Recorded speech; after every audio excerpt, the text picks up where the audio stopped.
Hello guys! So maglalaba pala ako ngayon guys. So ang aking mga labahin ay ito lang naman siya. Ito lang naman ang aking labahin at saka ito. Kasi nilagay ko na lang yan kagabi kasi ang tulo niya. At saka ito din. Ganun pa rin, tumutulo pa rin siya. Kasi madumi na kasi dyan sa itaas ng aming gutter. So may araw rin na palilinisan ko yan dyan. Okay. Nakatiwangwang pa talaga ang aking arenola char. So,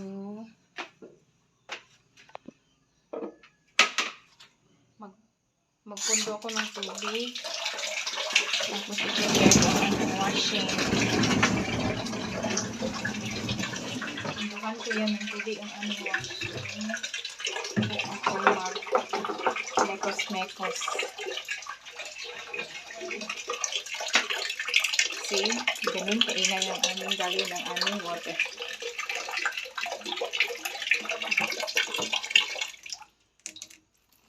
So, ilagay ko muna ang hose papunta doon sa aming washing machine. Ayan, kakayaan ko muna na mapuno yan ng tubig. So, mag-prepare na ako ng aking mga labahin. Ito lang naman guys, isang basket lang. Kasi yung anak ko naman ang maglalaba ng kanyang mga damit. Kasi malaki na sila, so sila na dapat maglaba ng kanilang mga damit. So as usual dito sa amin guys, araw-araw talaga siya umuulan. Mostly hapon hanggang gabi.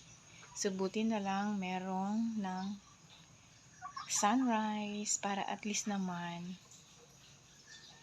matuyo ang ating mga labahan ngayong araw. So ayan ang aking mga manok.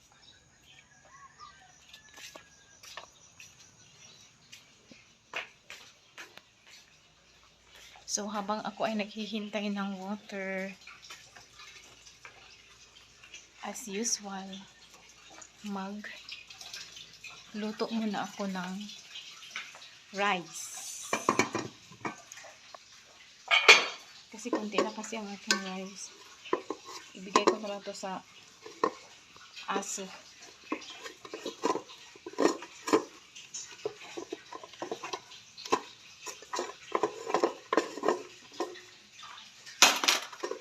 So ayun, ang ingay talaga ng aming daloy ng tubig. Pero buti na lang talaga. Meron pa ring daloy dito na sa aming tubig dito sa aming lavatory. Kasi minsan kasi ang daloy ng tubig is hanggang doon lang sa aming CR at saka sa CR ng aking katabing bahay. Kasi all-in-one lang kasi kami dito sa connection ng aming tubig. Pati na rin sa ilaw.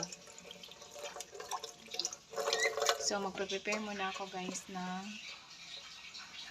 saing na bigas.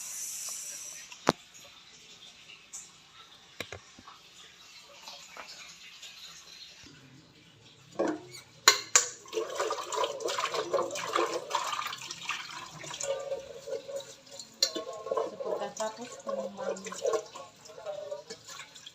mag-tak ang og rice guys, maghugas na po ko og pinggan.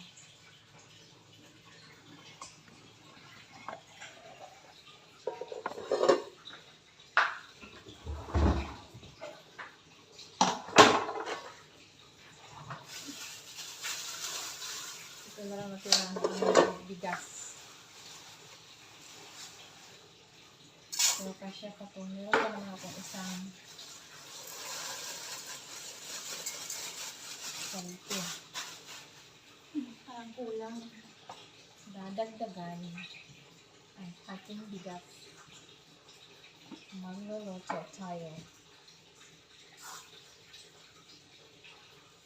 1, 2, Okay.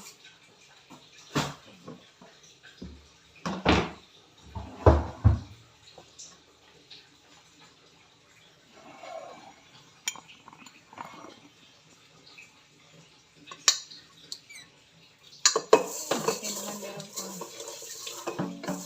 water. So, hinihina na talaga siya. Ganun talaga. Late na kasi ako gumising. Kaya ganun. Kasi, tapos na kasi ang summer job ng aking anak, guys. Kaya ganun. Kaya minsan late na akong bangon. Mga 6:30 or 7, ganun. Kasi 15 days lang naman ang kanilang summer job.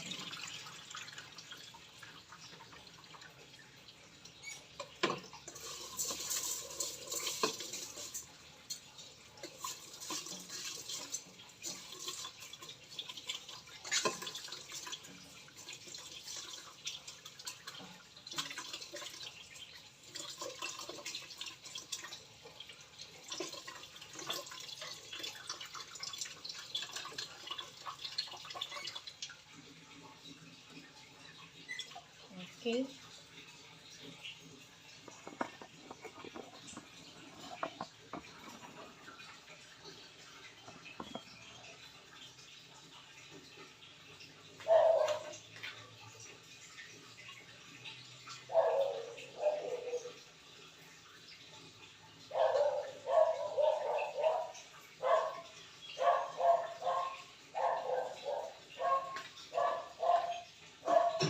Ingay na naman ang aming aso. Nag-iingay na naman ang aming aso.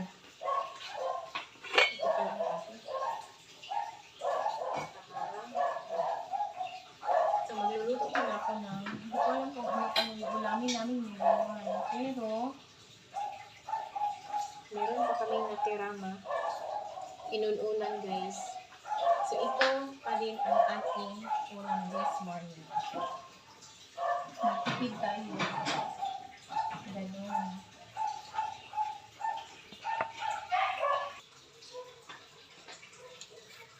So, habang ako ay nag-iimpok doon ng tubig para sa aming washing machine.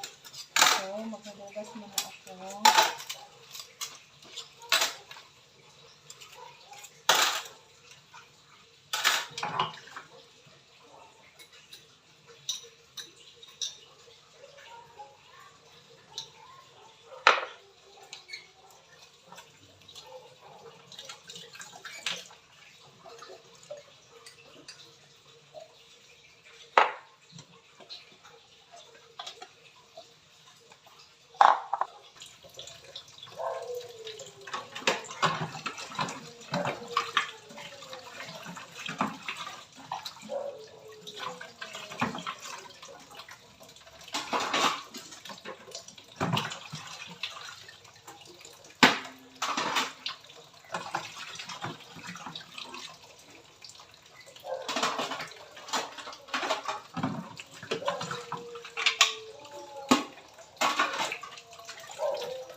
Grabe talaga ang ingay ng mga aso.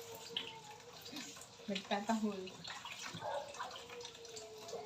Umiikat na naman ang mga aso namin, guys. Kaya sila ganun.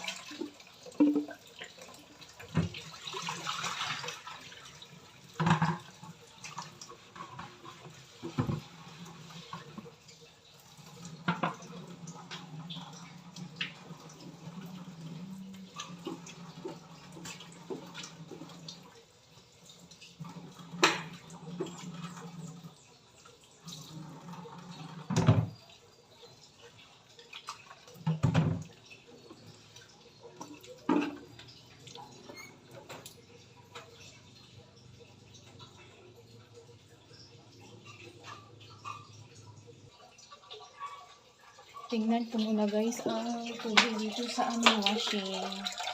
So, ayan na. Pwede na yan. Pwede ko nang isalang ang aking tawag dito. Sabon.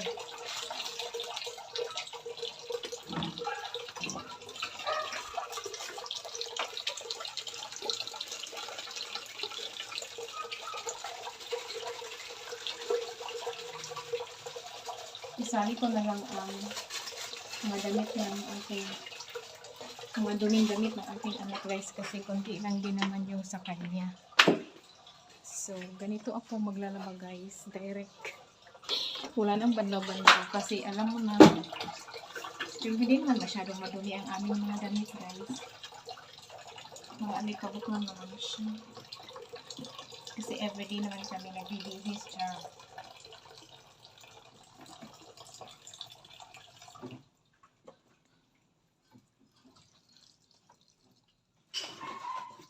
So, itong bag na walang zipper, hindi ko ito isali sa paglaba.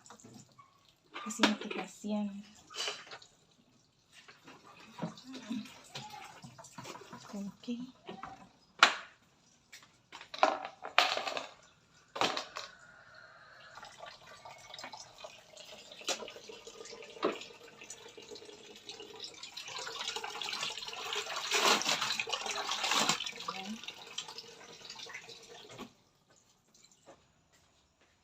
So, nakapag-umpisa na akong mag-washing guys. Nagmekos-mekos ng aming washing machine doon. Sa CR. Isampay ko muna ang aming towel. Ayan. Kasi hindi sinampay ng aking anak. At saka ako ay maglilinis doon sa dito pala. Dito sa aming study table. Kasi hindi na naman na-arrange. Okay. So, i-arrange ko muna ito dito. So, ayan na guys. Nag-arrange na naman ako dyan sa aming study table kasi nagkakalat na naman kung ano-ano mga anik-anik dyan na nakalagay sa aming study table. So, ayan. Ina-arrange ko yan. Simple lang naman sana ang mga instruction dito sa bahay na dapat kung ano yung ginagamit, ibabalik sa kanyang paglagyan. So, ayan na guys, na-arrange na ang aking study table. See, so hindi ko pa rin natapos ang aking labahin dyan. So, bumalik na naman ang tubig dito sa aming lavatory. So, malakas lang daloy ng aming tubig. So, kailangan ko muna mag-import ng water. So, hayaan ko muna yan dyan. Tingnan ko muna ang aking rice cooker. Luto na siya guys. So, kailangan ko na siyang i-on. Hindi ko pala nabalik ang aking basket sa kwarto. Ayan na naman ang aming mga aso. Okay.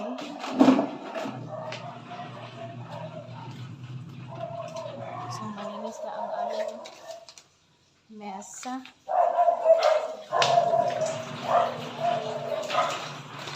Ingay na naman ang mga aso namin. Bakit kaya may tao yata? Mga sensitive yan ang aming mga aso pag may tao.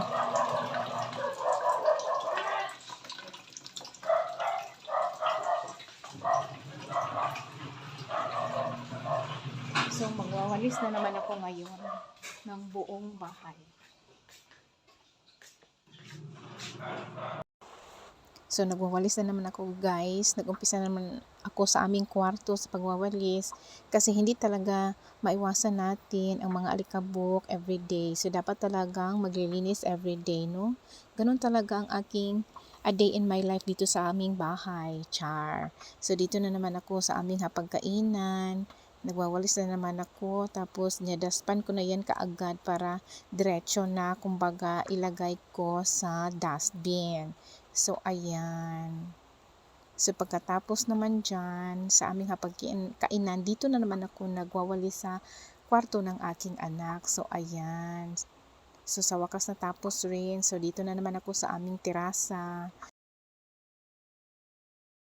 So, nagmikos-mikos pa rin ang aking washing machine, guys. So, habang nagmikos-mikos, ako ay mamap na naman dito sa aming sahig.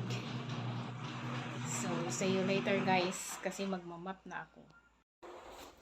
So, ayan na, guys. Kumuha na ako ng aming map doon sa aming CR. So, pagkatapos, nagmap na ako dyan sa aming kwarto. Pati sa ilalim ng aming bed. So, ayan. Pagkatapos, winaswasan ko ulit. Tapos, dito na naman ako nag-mop dito sa aming sala. So, inuurong-urong ko na naman ang mga gamit namin dyan. Pagkatapos naman sa sala, dito na naman sa aming hapagkainan. So, ayan. Kinukulikot-kulikot ko talaga dyan sa ilalim para at least maisali na rin sa pag-mop. So, after that, guys, so, nag-mop na naman ako dito sa kwarto ng aking anak. Pero before that, nagtutupi muna ako ng kanyang kumot at saka yung unan kasi na-separate man. So, ayan. Yan yung itsura ng sahig. So, ayan. Inaano ko muna ang aking video, char. So, ayan itsura ng kanyang katri, guys. Charot. So, ayan. Kinukulikit ko na naman ang nasa ilalim kasi maraming mga sapatos na nakatambak dyan. Charot lang. Malinis naman yan, guys, char. So, ayan. Pati na rin dito sa ref kasi nandun sa kwarto niya nakalagay ang aming refrigerator, char. So, ayan. Binanwalawan ko na naman ang aming map. So, pagkatapos kong pagkabanlaw, dito na naman ako nag-map sa aming kusina. Para naman malinis ang aming kusina, char lang. So, ayan na, guys. So, grabe na naman akong pag-map dyan kasi kinukulikot-kulikot ko pa rin, char lang. So, pagkatapos ko doon sa kusina, dito na naman ako sa aming terasa, nagmamap. So, hello guys. So, tapos na ako sa aking paglalaba at paglilinis ng aking sahig dito sa bahay. So, ayan na ang aking sinampay, guys. Ayan. Yan ang aking sinampay. So, dyan ko lang yan siya sinampay. Bukas ko na yan siya ililipat. At saka, katatapos ko lang maligo. So, ngayon, ako ay kakain na. At saka, gusto kong magtimpla ng lemon cito juice. Ayan. Okay. Kalahating ice.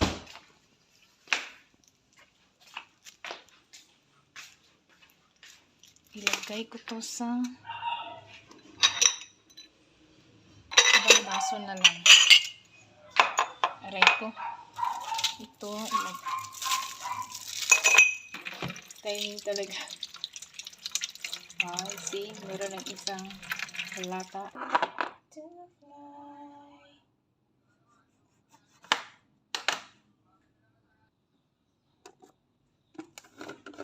Lagyan ko siya ng konting sugar. Yan. Kunti lang talaga.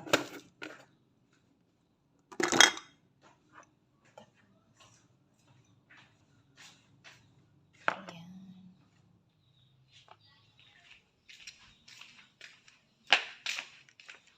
Kainan time na. Dito ko sa kabila.